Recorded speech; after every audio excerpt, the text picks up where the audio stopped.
Bismillahirrahmanirrahim. Assalamualaikum warahmatullahi wabarakatuh. Bismillah, alhamdulillah, wa syukru ala ni'amillah, wassalatu wassalamu ala rasulillah, Sayyidina Muhammad ibn Abdullah, wa ala alihi wa ashabihi wa man tabi'ahu ila yaumil qiyamah.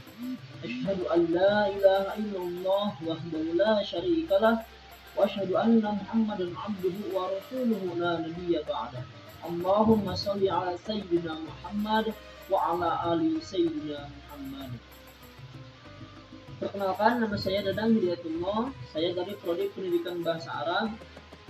Di sini saya akan menjelaskan sedikit tentang sejarah peradaban Islam di benua Eropa, tepatnya di negara Prancis. Sebelumnya, tujuan dibuatnya video ini yaitu untuk memenuhi salah satu tugas dari mata kuliah Sejarah Peradaban Islam. Sebelum memulai pembahasan, saya atas nama pribadi mengucapkan terima kasih yang sebesar-besarnya kepada Bapak dan Ibu dosen yang telah membimbing kami, yang telah memberikan ilmu kepada kami. Mudah-mudahan ilmu yang telah diamalkan, ilmu yang telah diberikan kepada kami bisa menjadi ilmu yang bermanfaat. Baik teman-teman, marilah kita masuk ke dalam pembahasan mengenai perkembangan Islam di Perancis. Di Perancis, Islam berkembang pada akhir abad ke-19 dan awal ke-20 Masehi. Bahkan pada tahun 1922 telah berdiri sebuah masjid yang sangat megah bernama Masjid Raya Yusuf di ibu kota Perancis, yaitu di Paris. Hingga kini, lebih dari 1000 masjid berdiri di seantero Perancis. Perancis merupakan salah satu negara dengan populasi muslim terbesar di Eropa. Islam sudah memasuki Perancis sejak abad ke-8 Masehi. Berikut ini perkembangan Islam di sana, mulai dari sejarah hingga tantangan Islamofobia di Perancis. Ekspansi dakwah Islam mencapai Perancis semenjak kekuasaan dinasti Umayyah pada abad ke-8 yang dipimpin Panglima Abdurrahman Al-Ghafiqi lewat pegunungan Kyrenia, di masa tersebut pasukan Islam menduduki daerah Septimania. Sesampainya Islam di Perancis, tak lepas dari jatuhnya Andalusia, kalau sekarang Spanyol, ke tangan penguasa Arab. Sejak itu, dinasti Umayyah meluaskan ekspansinya hingga ke Perancis. Secara perlahan, Abdurrahman Al-Ghafiqi juga menguasai daerah Poitiers dan Tours, yaitu dekat kota Paris. Inilah yang kemudian menjadi cikal bakal pemukiman Islam di wilayah sana.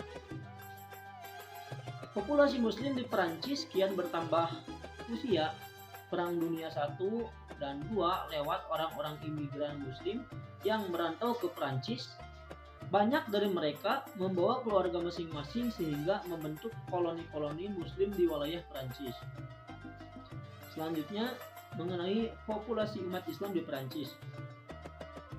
Jumlah spesifik umat Islam di Perancis sukar diketahui, sebab sejak 1968 pemerintah Perancis meniadakan informasi kategori agama di kartu tanda penduduk mereka. Bagaimanapun juga, Perancis adalah negara sekuler yang memisahkan urusan agama dengan urusan negara. Dengan demikian, agama dipandang sebagai urusan privat dan tidak ada campur tangan negara terhadap perkara pribadi warganya. Akan tetapi, berdasarkan perkiraan data populasi, jumlah umat Islam di Perancis pada tahun 2022 adalah sekitar 5, juta penduduk, sekitar 8,80% dari total populasi keseluruhan Perancis. Jumlah populasi Muslim dipandang sebagai yang terbesar di benua Eropa. Di antara sebabnya adalah banyak imigran Muslim yang mencari suaka atau penghidupan di Perancis. Selain itu, sebagian besar populasi Muslim di Perancis berusia muda dan produktif. Mereka juga memiliki anak yang lebih banyak dari penduduk lokal. Selanjutnya, mengenai Islamofobia di Perancis. Berikut penyebab dan tantangannya. Tantangan Islamofobia di Perancis tak lepas dari konflik internal dan pengaruh bias Islam di kalangan penduduknya. Dikutip dari Journal of Comparative Study of Religions, di antara alasan hadirnya Islamophobia di Prancis adalah Islam yang dituduh sebagai penyebab resesi ekonomi di Prancis dan stigma terorisme pasca kejadian 11 September di Amerika. Pertama, di masa Perang Dunia ke-1 dan ke-2, pemerintah Prancis membutuhkan tenaga buruh untuk membangun negerinya yang porak-poranda karena perang. Mengatasi masalah itu, mereka mendatangkan imigran dan pekerja muslim dari Maroko dan Afrika. Alasannya, para pekerja pendatang ini dapat dibayar murah sehingga dapat menekan biaya pembangunan wilayah Prancis. Seiring bertambah besarnya jumlah imigran muslim di Prancis, mereka pun mendirikan berbagai tempat ibadah dan organisasi keislaman lainnya seperti French Plus dan lain-lain. Organisasi-organisasi Islam itu kemudian mengadakan berbagai kegiatan keagamaan dan diskusi teologi yang cukup masif. Mereka juga mengadakan dakwah kepada orang-orang Prancis. Hal ini cukup meresahkan pemerintahan karena Islam dipandang tidak sesuai dengan nilai-nilai sekuler yang dianut oleh negara Prancis.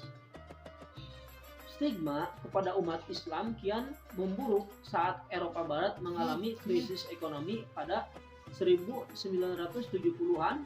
Karena resesi ekonomi itu, banyak imigran muslim menganggur dan kehilangan pekerjaan mereka. Citra Islam yang dianggap entitas asing, ditambah lagi orang-orang muslim yang tidak produktif atau menganggur, tampak sebagai gambaran negatif bagi penduduk Prancis. Jikapun mereka memperoleh kerja layak, imigran ini dianggap sebagai perampas lapangan kerja yang dipandang seharusnya yang harus diisi oleh orang-orang lokal. Kedua, tragedi 11 September pada tahun 2001 ketika serangan teroris menargetkan gedung World Trade Center di Amerika sehingga kian mencoreng citra Islam. Orang-orang Amerika dan Eropa melabeli Islam sebagai agama teroris. Padahal itu hanyalah fitnah. Stereotip Islam sebagai agama barbar dan irasional sampai di Prancis pada pasca 11 September. Pada kejadian 11 September 2001 tersebut, ada asosiasi bahwa umat Islam adalah kelompok teroris sehingga melahirkan diskriminasi dan pelecehan terhadap umat Islam sebagaimana dinyatakan Pesti Jesse Ishomo dalam jurnal Cakrawala. Prancis termasuk juga salah satu negara yang cukup keras menentang Islam. Pada 11 April 2011, Prancis mengesahkan undang-undang yang melarang muslimah mengenakan burqa di tempat umum. Pada 2020 silam, Presiden Prancis Emmanuel Macron mengeluarkan regulasi Piagam Nilai-Nilai Republik yang menolak Islam sebagai nilai politik. Macron merasa bahwa Islam adalah ancaman bagi nilai sekularisme Prancis. Regulasi itu membatasi homeschooling bagi umat Islam Prancis, memberikan anak-anak dari keluarga muslim nomor identifikasi, dan larangan membagikan informasi pribadi kepada orang lain. Sekian penjelasan dari saya. Mohon maaf apabila ada kekurangan ataupun kesalahan, baik dari segi pengucapan ataupun pembawaan dalam penjelasan mengenai perkembangan Islam di benua Eropa, khususnya di negara Prancis. Sekali lagi, mohon maaf apabila ada kesalahan. Terima kasih atas segala perhatiannya. Wassalamualaikum warahmatullahi wabarakatuh.